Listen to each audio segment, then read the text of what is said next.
నమస్తే అండి అందరికీ. పూణే పక్కనున్న కిడికి రైల్వే స్టేషన్‌లో మేము దిగి భీమాశంకర జ్యోతిర్లింగానికి బయలుదేరామండి. అమిత్ ప్యాలెస్ దగ్గర ఆగి అక్కడ లంచ్ చేసుకొని అక్కడి నుంచి బసెస్‌లో బయలుదేరాము. భీమాశంకర జ్యోతిర్లింగ క్షేత్రం మహారాష్ట్రలోని పూణే సమీపంలో సహ్యాద్రి పర్వత శ్రేణుల్లో ఉంది. ఇది 12 జ్యోతిర్లింగాలలో 6వది. దీని కథ ఏంటంటే, కుంభకర్ణుడి కుమారుడు భీముడు తన తండ్రి చనిపోయిన కారణంగా ఘోర తపస్సు చేసి అపార శక్తుల్ని పొందుతాడు. శక్తులు పొందిన భీముడు ఋషులను, మునులను, భక్తులను హింసించసాగాడు. ఆ రాజ్యానికి రాజైన సుదీక్షణుడిని కూడా అలాగే హింసిస్తూ ఉండేవాడు. అతను గొప్ప శివభక్తుడు. అయితే చాలా రాజుని అపహేళన చేసేవాడు భీముడు.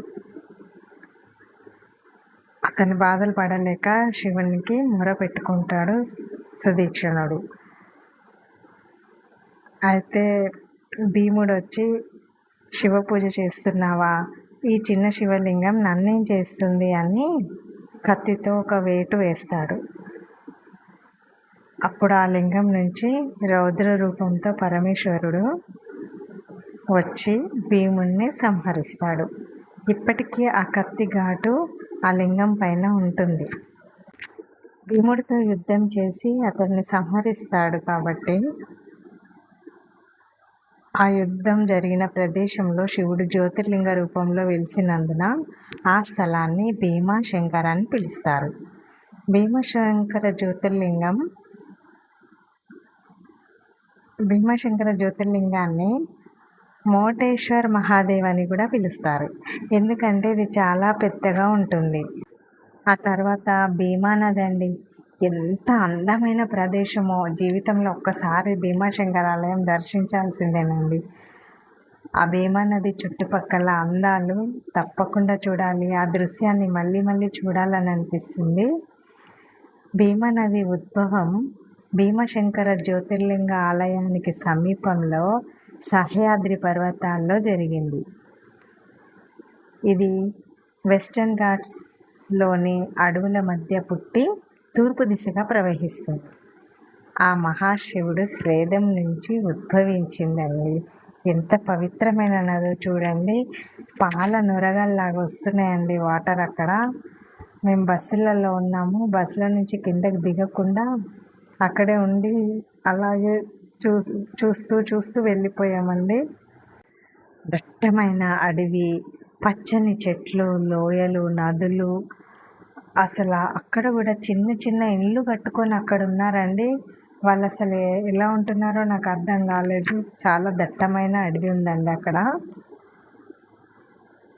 ఆ తర్వాత టెంపుల్ దగ్గరికి వచ్చేసరికి గోపురం ఉంటుంది కదండి, ఆలయ గోపురము.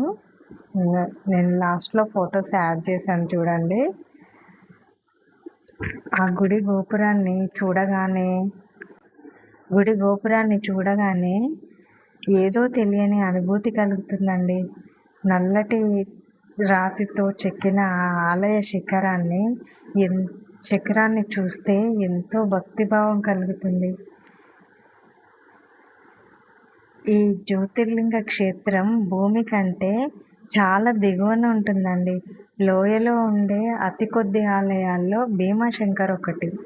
గర్భగుడి కూడా కిందకుంటుంది. ఇక్కడ 150 మెట్లు ఉంటాయండి. మేము శ్రావణ మాసం ఆగస్టులో వెళ్ళాం కాబట్టి అప్పుడు మేము వెళ్ళిన టైంలో చాలా వర్షం. ఆగస్ట్ నెలలో భీమాశంకర్లో దట్టమైన పొగ మంచు మరియు మేఘాలతో కప్పి ఉంటుందండి.